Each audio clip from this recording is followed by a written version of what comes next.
Hi everybody, it's SCK 4110 coming to you again, and today we're going to talk about the food laws.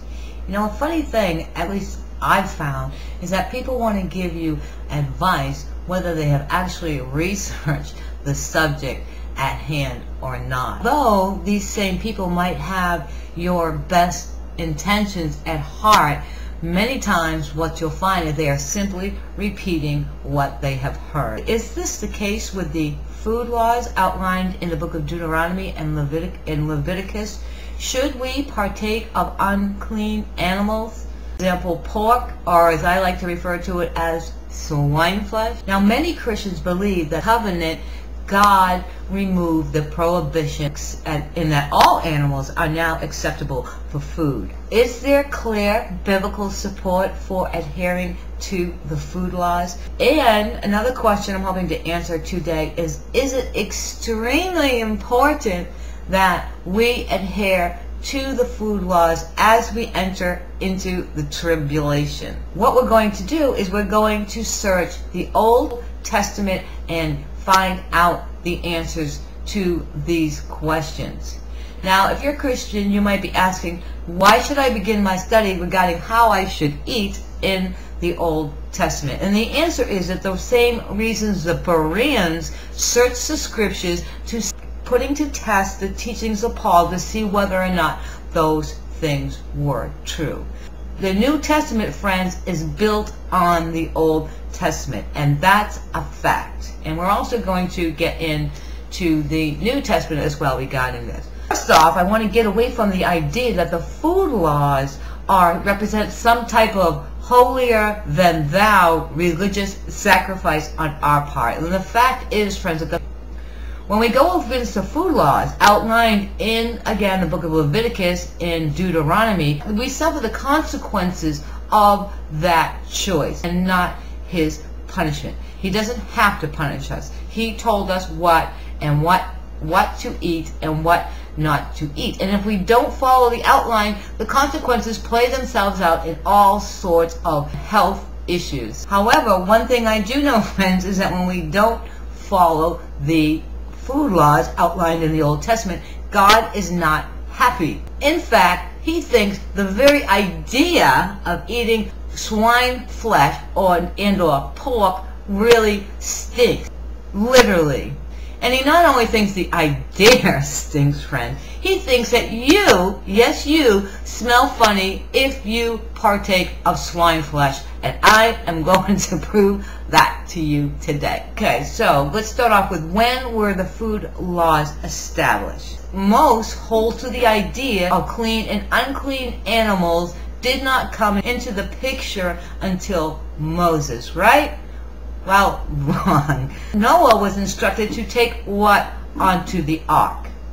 Two of every flesh, right? In Genesis chapter 7 verse 2, it states, of every clean beast thou shalt take by the sevens, male and his female, and of the beasts that are not clean by two, the male and his females. Okay? So what we have here is Noah was instructed to bring 7 pairs of unclean animals and 2 pair of, Moses was instructed to bring 7 pairs of clean animals and 2 pairs of unclean animals on the ark. Clean and unclean, friends, relates to what can and cannot be eaten. Check out Leviticus chapter 11. And not just in a ritual sense, okay?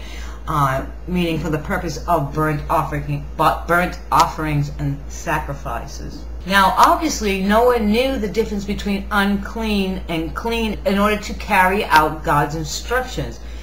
You know, it had to either have been common knowledge of his time, or God directly taught Noah at that time in order that he might be able to carry out the food laws in the post-flood era. Some of the things that God instructed Noah to do and not to do in the post-flood era was that the animal needed to be slain prior to partaking of it.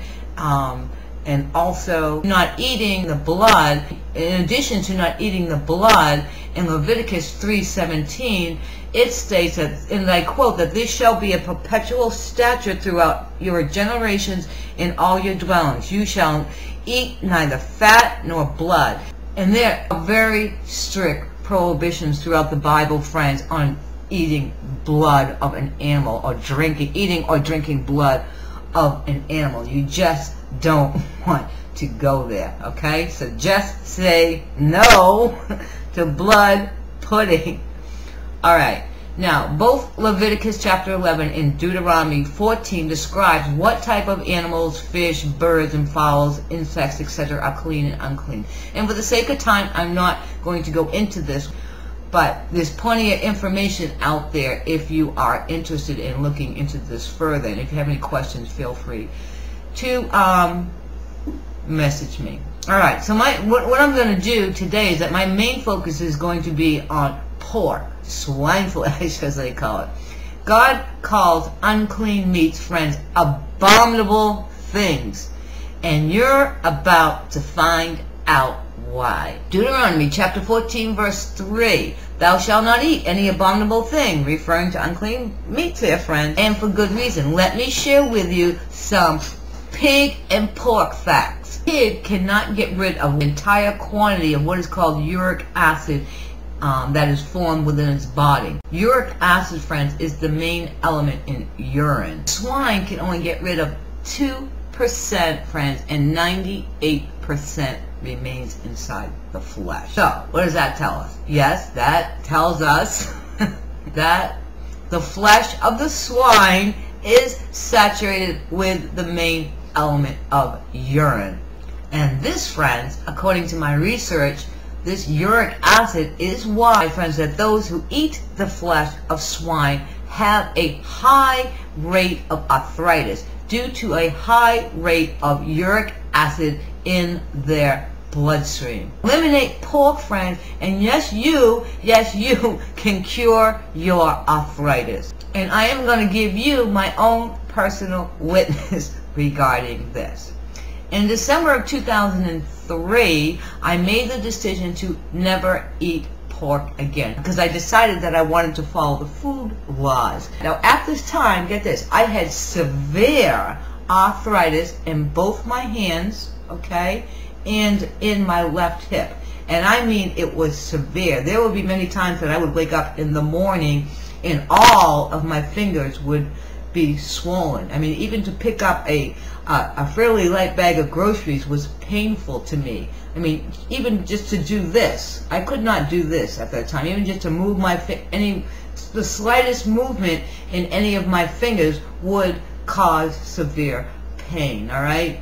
At this point, when I decided to adhere to the food laws, I probably had the arthritis for approximately 5 years or so. Then I'm going to guess somewhere between 9 to 12 months after abstaining from swine flesh, I went into remission. Or better said, I was cured, friend. I was completely and remain completely asymptomatic, no symptoms whatsoever, none in my hands, none in my hip. It's been 7 years now.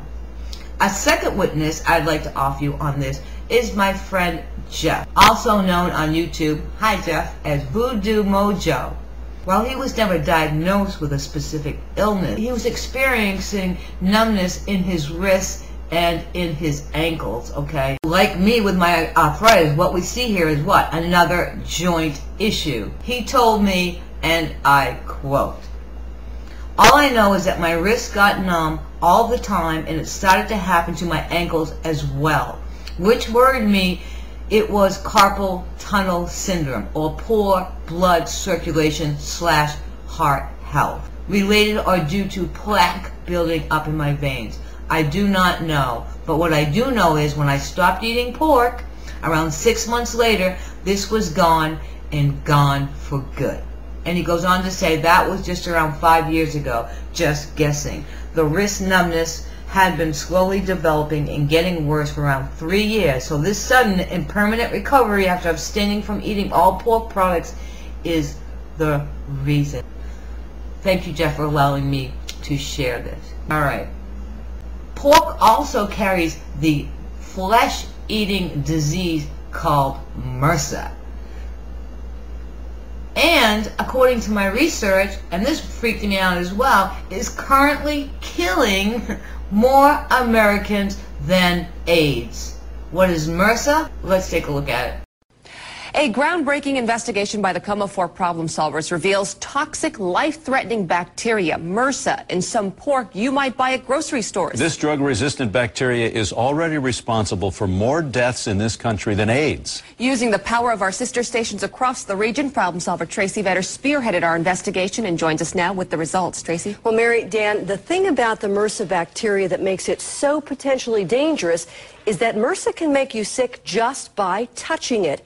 In spite of the risk, the U.S. Department of Agriculture has resisted testing store-bought pork for this deadly, aggressive bacteria. So we decided to do it ourselves. No matter how you prepare it, the popular wisdom goes that as long as you cook meat thoroughly, it won't make you sick.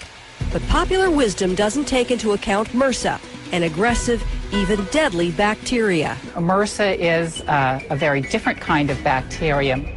MRSA is an antibiotic-resistant type of staph. Last winter, it killed healthy 20-year-old Chris Faden when he contracted MRSA-related pneumonia. We just thought that they could conquer this with modern medicine. 3 years ago, Brian Boutte just scraped his hip.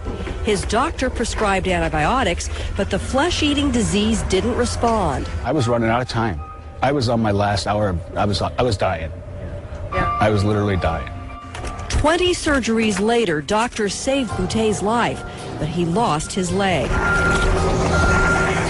MRSA now kills more people every year than AIDS. It all starts with just one bacteria, which you cannot see with your naked eye. A few months ago, a University of Iowa study showed a virulent strain of MRSA in pigs. But the problem solvers have learned no one from the USDA is testing. As far as I'm concerned, USDA and FDA are kind of asleep at the wheel on this one. I find this clip, friends, to be horrific. The fact that we have an outbreak of MRSA, flesh-eating disease, that is currently killing more people in this country than AIDS, and nobody's talking about it, simply blows my mind. Alright, I'm going to end here. In part 2, we're going to be good Bereans, and we're going to go and take a look at what saith the Lord. And also, we're going to talk about the question that I posed at the beginning. Is it imperative that we follow the food laws as we enter into the tribulation of the Antichrist? Okay? So, I hope I've given you something to think about thus far. Take care, and God bless. Bye.